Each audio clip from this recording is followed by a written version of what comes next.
दिवाली की अगली सुबह से ही यह ख़बर अखबारों में, टेलीविज़न में और दूसरे प्लेटफॉर्म्स पर आने लगी कि गुड़गांव के सेक्टर 12A में खुली जगह में गोवर्धन पूजा की जाएगी। हम में से बहुत लोगों ने गोवर्धन पूजा का नाम नहीं सुना होगा, लेकिन हम लोग इसके बारे में जानते हैं। गोवर्धन पूजा भाई दूज, भाई फोटा के साथ मनाई जाती है। ये एक बहुत ही आत्मीय किस्म का त्यौहार है जो बहनों और भाइयों के बीच रिश्ते को लेकर है। जो बिहार के हैं और पूर्वांचल के हैं उनको गोबर से बनाई हुई आकृतियाँ याद होंगी जो अक्सर औरतें बनाती हैं, मोहल्ले की औरतें इकट्ठा होकर, और यह भाई और बहन के बीच स्नेह और प्रेम का त्यौहार है। बिहार के लोगों को रेंगनी का कांटा याद होगा, रुई याद होगी और गोबर से बनाई हुई आकृतियाँ याद होंगी। तो यह आत्मीय त्यौहार अचानक अखबारों के लिए इतना महत्वपूर्ण क्यों हो गया, या मीडिया के लिए इतना महत्वपूर्ण क्यों हो गया, और क्यों गुड़गांव के सेक्टर 12A में इसे मनाए जाने की खबर मुख पृष्ठ पर आ गई। यह इसलिए नहीं कि अचानक वहाँ उन इलाक़ों के लोग बहुत ज़्यादा आ गए जो गोवर्धन पूजा मनाते हैं। उसकी जो तस्वीरें शाया हुईं और जो वीडियोज़ सामने आए उनमें औरतें बहुत कम थीं या नहीं थीं। दिखलाई ये पड़ रहा था कि मर्द ही मर्द थे। जय सिया राम, जय जय सिया राम के गाने बज रहे थे। और मैं जो कि बिहार का हूँ या झारखंड का हूँ, मैं थोड़ी हैरत में पड़ गया कि आखिर गोवर्धन पूजा के दिन जय सिया राम का क्या काम। लेकिन अब तो हर त्यौहार में, वो दुर्गा का हो या कृष्ण का हो या किसी और का हो, श्री राम का प्रवेश करा ही दिया जाता है। और क्यों करा दिया जाता है इसे अलग से बताने की ज़रूरत नहीं है। बहरहाल हम इस गोवर्धन पूजा पर लौटें। यह गोवर्धन पूजा किसी नई आस्था का उद्घोष नहीं थी, बल्कि यह एक तरह की फ़तह का ऐलान था। सेक्टर 12A की उस जगह को फ़तह कर लिया गया था, क्योंकि इसके पहले तक हर शुक्रवार को सेक्टर 12A की इस जगह पर पिछले कुछ वर्षों से गुड़गांव की जिन 37 खुली जगहों पर मुसलमान जुमे की नमाज़ अता करते थे, अब इस शुक्रवार से, यानी जो कल गुज़र गया, वे वहाँ नमाज नहीं अता कर पाएंगे। यह उन मुसलमानों से उस जगह को छीन लेने की जीत की खुशी थी। और यह इत्तेफाक ही था कि यह दिवाली का अगला दिन था। इस कोई भी एक त्यौहार इस्तेमाल किया जाना है, किसी भी एक देवता का नाम इस्तेमाल किया जाना है ताकि मुसलमानों को विस्थापित किया जा सके। इसलिए गोवर्धन पूजा को इस बार हथियार की तरह इस्तेमाल किया गया, जुमे की नमाज को उस जगह से हटाने के लिए। इसका एक छोटा सा इतिहास ये है कि 2018 से अचानक गुड़गांव में एक अभियान शुरू हो गया। गुड़गांव में बहुत सारी खाली जगहें हैं, लाखों लोग हैं जो गुड़गांव के स्थानीय गांव के लोग हैं, और आप जानते हैं कि गुड़गांव को भविष्य की नगरी कहा जाता है। भारत भर से लोग आकर वहां जमा होते हैं, हिंदू, मुसलमान, सिख, ईसाई और न जाने कितने धर्मों के लोग। उन सब के अपने धार्मिक आचरण हैं, धर्म का अभ्यास करने का अपना तरीका है। जो मुसलमानों को जानते हैं उनको पता है कि मुसलमानों के लिए जुमे की दोपहर की नमाज बहुत ही महत्वपूर्ण है। यह एक सामूहिक नमाज होती है और बड़ी नमाज होती है। इसलिए मस्जिदों के इर्द गिर्द रहने वाले मुसलमान जुमे के दोपहर को तेज़ी से मस्जिदों की तरफ जाते हुए दिखलाई पड़ते हैं। लेकिन कई जगह मस्जिदें नहीं हुआ करती हैं, और वहाँ जुमे के इस दोपहर की सामूहिक नमाज को अता करना जो फ़र्ज़ है, इसलिए जो भी खाली जगह दिखती है वहाँ उस वक्त मिलकर लोग नमाज पढ़ते हैं या नमाज अता करते हैं। या कोई 1 घंटा 90 मिनट का मामला होता है और उसके बाद मुसलमान वहाँ से अपने अपने काम को चले जाते हैं। गुड़गांव में भी यही होता आया था सालों साल। 100 से ज़्यादा खुली जगहों पर, जिनकी गिनती बाद में की गई, स्थानीय कारखानों में, दफ्तरों में काम करने वाले मुसलमान जल्दी से निकलकर अपने पास की खाली जगह पर आकर नमाज अता करके काम पर लौट जाया करते थे। लेकिन 2018 को ये में दिखलाई पड़ा कि अचानक कुछ नौजवान पहुँचे और उन्होंने नमाज़ पढ़ने वालों पर हमला कर दिया। वे नमाज़ पढ़ रहे हैं, नमाज़ पढ़ते वक्त उन पर हमला किया गया। कई लोग घायल हुए। जो मौलवी नमाज़ पढ़ा रहे थे उनका चश्मा टूटा, मोबाइल फ़ोन टूटा और अचानक ये कहा जाने लगा कि मुसलमान खाली जगह पे नमाज़ नहीं पढ़ सकते। स्थानीय प्रशासन परेशानी में पड़ गया और उसने गिरफ्तारियां की। किनकी? उनकी जिन्होंने नमाजियों पर हमला किया था, लेकिन उनको जल्दी ही छोड़ भी दिया गया और फिर हमले जारी हो गए। जाहिर है पुलिस और प्रशासन की सांसत हो गई और उन्होंने सोचा कि किसी तरह से इससे छुटकारा पाया जाए और इस तरह नमाज को विवादित बना दिया गया।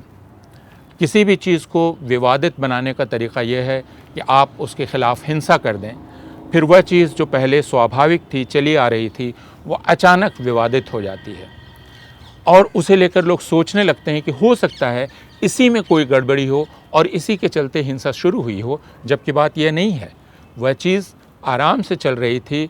हिंसा दूसरे लोगों ने की, विवाद दूसरों ने पैदा किया, लेकिन उन पर ध्यान जाने की जगह हमारा ध्यान उस पर जाने लगता है जिस पर हिंसा की गई है और गड़बड़ी का कारण उसमें खोजा जाने लगता है। यही गुड़गांव में हुआ और उसके बाद प्रशासन ने नमाज़ पढ़ने वालों पर दबाव डालना शुरू किया कि आपके चलते हमें इतनी परेशानी हो रही है, इसलिए जगहें कम की जाएं। जगहों की संख्या आधा की गई और उसके बाद और भी कम कर दी गई। 37 खुली जगहें चिन्हित की गई जहां मुसलमान खुले में नमाज़ पढ़ सकते हैं। अब अचानक इस साल फिर से खुले में नमाज को लेकर विरोध प्रदर्शन शुरू हुए।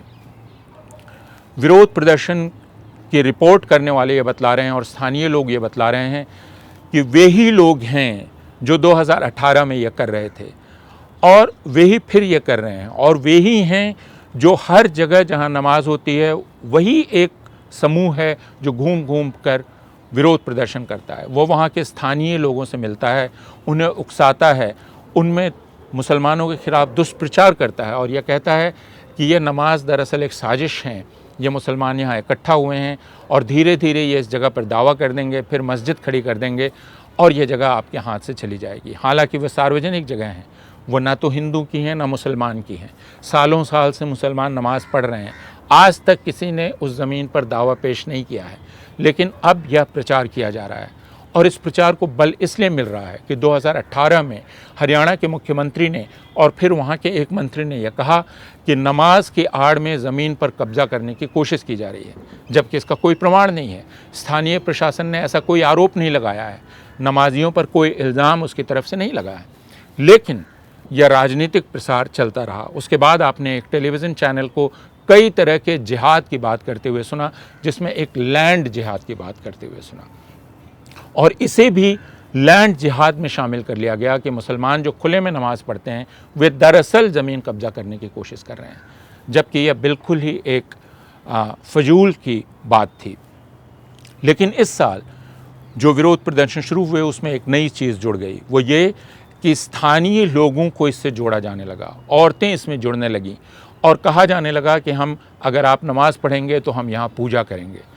अब यह बहुत ही एक हास्यास्पद बात है क्योंकि मुसलमानों में तो जुमे की सामूहिक नमाज का एक रिवाज है, लेकिन हिंदुओं में जुमे के रोज़ किसी भी सामूहिक प्रार्थना का या पूजा भजन का कोई रिवाज नहीं है। तो इसका मतलब ये कि हम मुसलमानों को नमाज नहीं पढ़ने दें, इसके लिए हम भजन करेंगे। इसे धार्मिक कहा जाए या इसे घृणा की एक कार्रवाई कहा जाए, यह हमें और आपको तय करना है। लेकिन ऐसा गुड़गांव में होने लगा और फिर प्रशासन ने मुसलमानों पर दबाव डालना शुरू किया कि आपके चलते इतनी परेशानी हो रही है और हमें यह संख्या और कम करनी पड़ेगी नमाज़ पढ़ने की जगहों की संख्या, और वह संख्या घटाकर 21 की गई। ये संगठन संयुक्त हिंदू संघर्ष समिति जो 2018 में बनी, जो दावा करती है कि वो कई संगठनों का एक मंच है और जिसमें 2018 को हिंदुस्तान टाइम्स ने जैसा रिपोर्ट किया था, जिसका नेतृत्व करने एक सज्जन पहुंचे थे जो अपना नाम यति नरसिंहानंद सरस्वती बतलाते हैं और जिन्हें हाल में जूना अखाड़ा का प्रमुख चुना गया है। उन्होंने यह कहा था कि वे गुड़गांव को हिंदू विरोधियों से साफ कर देंगे। बाद में वे मुसलमानों के ख़िलाफ़ खुलेआम हत्या और मोहम्मद साहब के ख़िलाफ़ घृणा भरी भाषा का प्रयोग करते हुए, गाली गलौज से भरी हुई भाषा का प्रयोग करते हुए देखे गए। वे भारतीय जनता पार्टी की महिला नेताओं के खिलाफ भी अश्लील भाषा का प्रयोग करते हुए देखे गए। उन्होंने और उनके नए शिष्य पैदा हो गए हैं। उसी तरह एक दूसरे नेता जो हरियाणा में खुलेआम सभाओं में मुसलमानों के संहार की घोषणा करते थे, वे भी कल के गोवर्धन पूजा में पहुँचे। तो प्रश्न यह है कि कल की गोवर्धन पूजा वास्तव में कोई धार्मिक कार्यक्रम नहीं थी। यह मुसलमानों के खिलाफ एक घृणा प्रचार का और एक हिंसा की कार्रवाई का, जो लंबी कार्रवाई चल रही है हिंसा की, उसी का एक हिस्सा था। कल जिस तरह वहाँ भगवा झंडे लहराए जा रहे थे, जिस तरह के भाषण कल वहाँ दिए गए, जिनमें यह कहा गया कि आप सार्वजनिक स्थलों पर नहीं आ सकते, आप यातायात को बाधित नहीं कर सकते, आदि आदि आदि, और इसलिए हम सार्वजनिक नमाज का विरोध करते हैं, यह जो तर्क खोजा गया, इस तर्क में भी बहुत झोल है।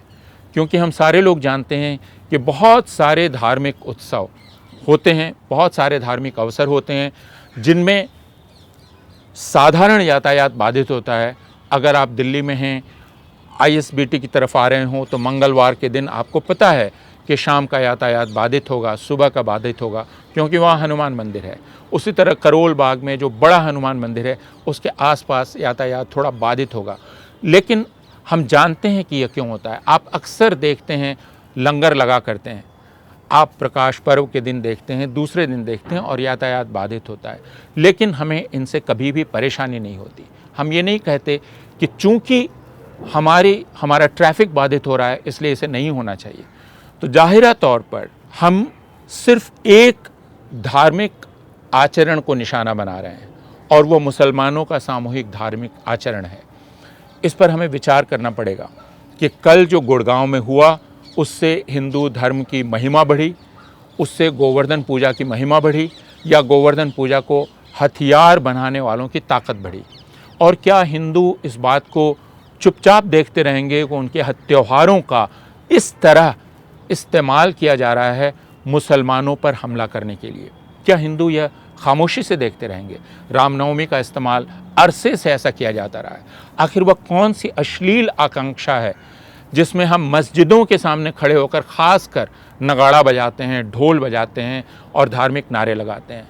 आखिर वह क्या हो रहा है हमें कि पिछले कुछ वर्षों से जो धार्मिक जुलूस निकलते हैं हिंदुओं के, उसमें मुसलमानों के खिलाफ अश्लील बातें कही जाती हैं, गाली गलौज की जाती है। क्या हो रहा है हमें? क्यों सारे धार्मिक आयोजनों को मुसलमान विरोधी आयोजनों में बदल दिया जाता है? और जैसा मैंने कहा कि हम इस दावे के धोखे को पहचानें कि यह दरअसल नमाज का विरोध नहीं है, बल्कि सार्वजनिक जगह के दुरुपयोग का विरोध है। हम इसके धोखे को पहचानें, क्योंकि हर वह चीज़ जिसमें थोड़ी सी भी मुसलमान छाप है, उसको अब आपराधिक घोषित किया जा रहा है। वह चाहे तनिष्क का विज्ञापन हो पिछले वर्ष का, इस साल का फैब इंडिया का विज्ञापन हो, या कोई इस तरह की चीज़ हो जिसमें थोड़ी भी मुसलमान छाप है, वह उर्दू हो, कुछ और हो। इसलिए हम इस धोखे में नहीं आ सकते कि यह सार्वजनिक स्थल को बाधित करने, सार्वजनिक यातायात को बाधित करने के चलते नमाज का विरोध हो रहा है। दरअसल मुसलमानों को सार्वजनिक स्थलों से अदृश्य करने की कोशिश चल रही है। मैं सिर्फ एक बात कहकर अपनी बात ख़त्म करूंगा और आपसे अनुरोध करूंगा, और आप जो इसे देख रहे हैं उनमें ज़्यादातर मैं मानता हूं हिंदू होंगे, वे इस पर विचार करें। 2014 को जब भारतीय जनता पार्टी के नेतृत्व की सरकार ने सत्ता ग्रहण की, उसके बाद बवाना में ताजियों को चौक पर आने से रोक दिया गया। उस वक्त ये कहा गया कि आप चाहें तो ताजियों को अपने गली में घुमा लें, लेकिन चौक पर नहीं लाएं, क्योंकि चौक पर ताजिया देखने से हमारे लोगों के अंदर गलत भावनाएं पैदा होती हैं। अब ये एक बहुत विचित्र बात है, हम सारे लोग बचपन से ताजिए देखते आए हैं, आज तक हिंदुओं में ताजिए को देखकर कोई घृणा का भाव पैदा नहीं हुआ है। फिर 2014 से ऐसा क्यों होने लगा? इन प्रश्नों पर हमें विचार करना होगा, और हमें यह देखना पड़ेगा कि हिंदुओं के त्योहारों का ऐसा इस्तेमाल हिंदुओं के मन में हर अवसर का इस्तेमाल मुसलमानों के ख़िलाफ़ जहर भरने के लिए किया जाना, यह क्या हमारे सामाजिक स्वास्थ्य के लिए ठीक है और क्या हमें ऐसा होने देना चाहिए। और इसके साथ ही यह भी कि गुड़गांव के जो पुलिस अधिकारी और प्रशासन के अधिकारी जिन्होंने मुसलमानों पर दबाव डाल के उनसे और जगहें छीन ली हैं, क्या वे आईने में ख़ुद को देखकर ये कह सकते हैं कि उन्होंने ठीक काम किया है?